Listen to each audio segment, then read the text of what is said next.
నేను తీసుకుంటాను.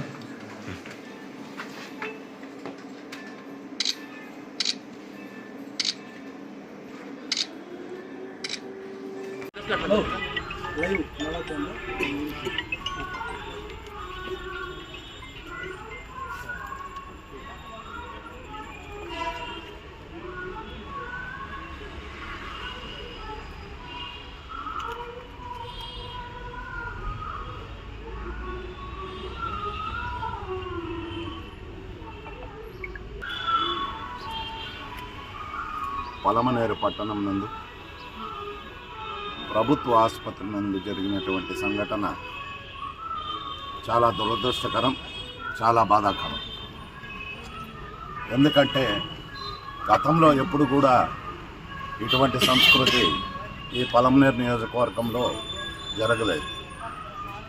గత వైఎస్ఆర్ కాంగ్రెస్ పార్టీ అధికారంలో ఉన్నప్పుడు కూడా, అంతకు మునుపు తెలుగుదేశం ప్రభుత్వం అధికారంలో ఉన్న శిలాఫలకాలను టచ్ చేయడం కానీ, వాటిని ధ్వంసం చేయడం కానీ, మరి వాటి ఆనవాళ్ళు లేకుండా చేయడం అనేది ఎప్పుడూ ఎవరు కానీ చేయలేదు.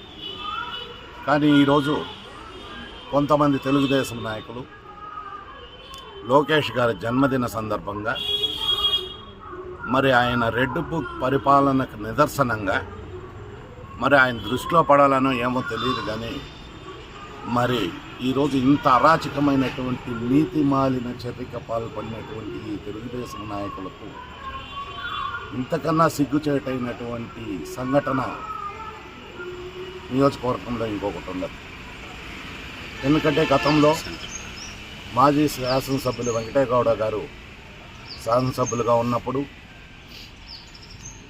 అప్పటి ప్రభుత్వంలో 16 కోట్ల రూపాయలతో పనులు పూర్తి చేసి, మరి ఆసుపత్రికి కావాల్సిన పరికరాలన్నీ పూర్తి స్థాయిలో తెప్పించి, మాజీ మంత్రివర్యులు పెద్దిరెడ్డి రామచంద్రారెడ్డి గారు మరి అన్ని విధాలా సహకరించి ఈ పలమనేరు పట్టణానికి తలమానికంగా పేద ప్రజల కోసం ఒక ఆసుపత్రిని పూర్తి స్థాయిలో అభివృద్ధి చేయాలని సంకల్పించి, మరి అనేక అవాంతరాలు ఎదురైనా కూడా దాన్ని పూర్తి చేయడం, ఆ రోజు అనివార్య కారణాల వలన అప్పటి ముఖ్యమంత్రిగా ఉన్న జగన్మోహన్ రెడ్డి గారు రాలేకపోయిన తరుణంలో మరి మాజీ మంత్రివర్యుల చేతుల మీదుగా ఈ ఆసుపత్రిని ప్రారంభించడం జరిగింది.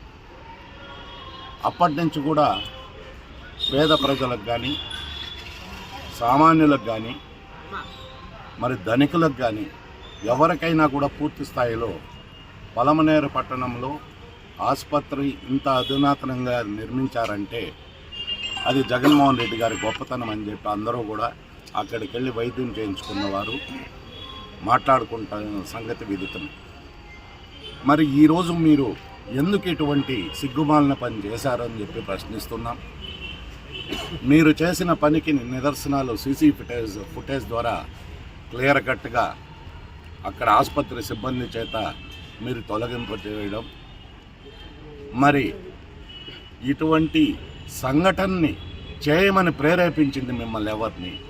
మీ ఎమ్మెల్యే గారు చెప్పారా, లేదా మీ ఎమ్మెల్యే గారి ప్రోద్బలంతో మీరు ఈ పని చేయించారా అని చెప్పి ఈ సందర్భంగా మిమ్మల్ని అడుగుతున్నాం.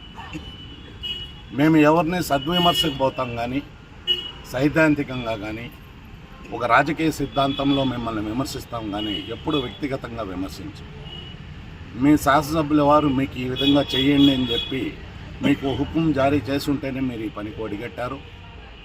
దీనికి సంబంధించి మరి మా నాయకులందరూ కూడా ఆసుపత్రి వద్ద సందర్శించి అక్కడ విషయాలన్నీ కూడా మరి మీడియాకు తెలియజేయడం జరిగింది. ఆ తదుపరి అందరం కూడా ఇక్కడ మన పలమనేరు పోలీస్ స్టేషన్లో స్టేషన్ హౌస్ ఆఫీసర్ వారికి కంప్లైంట్ రూపంలో ఇవ్వడం జరిగింది. అందుకనే మా వాళ్ళు కూడా చెప్పారు, రేపటి వరకు మునుపటిలాగా శిలాఫలకం ఎలా ఉందో అలా ఏర్పరిస్తే సరి, లేదంటే మేమందరం వైఎస్ఆర్ కాంగ్రెస్ పార్టీ శ్రేణులందరూ కూడా కలిసి మళ్ళీ అదే శిలాఫలకాన్ని యథాతథిలో మరి ఏర్పరుస్తామని చెప్పి మరి సిఐ గారికి కూడా చెప్పడం జరిగింది. వారు కూడా వెంటనే స్పందించి నేను సీసీ ఫుటేజ్ చెక్ చేసి చర్యలు తీసుకుంటానని చెప్పారు. మీరు అలా కాని పక్షంలో మరి పోలీస్ శాఖ వారు కూడా ఈ విషయమై తక్షణమై స్పందించాలి. ఎందుకంటే ఇది ఒక చోట ప్రారంభమైతే మరి ప్రతి చోట రిపీట్ అవుతుంది. కాబట్టి తక్షణమే ఇటువంటి అనాగరిక చర్యని అరికట్టి భవిష్యత్తులో కూడా ఇటువంటి సంఘటనలు పునరావృతం కాకూడదని చెప్పి మరి సిఐ గారికి విన్నవించడం, ఆయన కూడా వెంటనే స్పందించి మరి అన్ని వివరాలు తెలుసుకొని నేను వెంటనే చర్యలు తీసుకుంటున్నానని చెప్పడం, మరి భవిష్యత్తులో ఇకపైనా ఇటువంటి చర్యలు మానుకోండి.